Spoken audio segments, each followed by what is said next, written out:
लग्नाच्या संकेतस्थळावरून महिलांची फसवणूक केली जाते। बनावट प्रोफाईल बनवत अनेक महिलांना गंडा घालण्यात आला।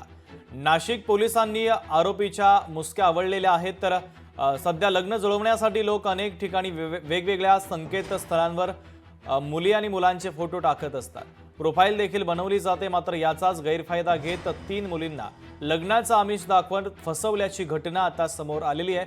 फसवणूक करणाऱ्या संशयिताला नाशिक पोलिसांनी बेड्या ठोकल्या। मुस्तफ़ा महबूब जोगिलकर और उनके डैडी महबूब उमर साहब जोगिलकर ये लोग शादी के झांसा देके लड़कियों को फंसाते हैं और इनका ये अपना झूठा नाम ऑनलाइन शादी.com, जीवनसाथी.com, divorcematrimony.com यहाँ सब ये लोग अपना प्रोफाइल बना के अपने आप को झूठा बताते हैं।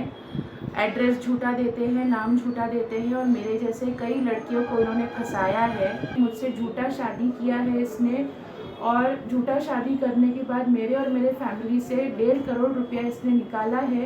शादी.com, मूज मॅच या साईटवर स्वतःची प्रोफाईल तयार करतो।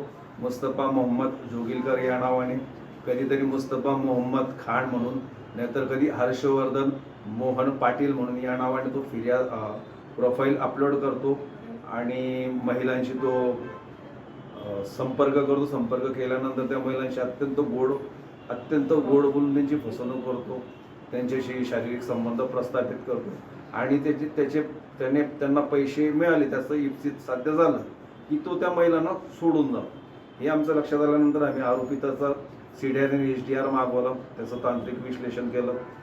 त्यात आरोपीला आम्ही CDRचं तांत्रिक विश्लेषण करून पनवेल येथून अटक केली।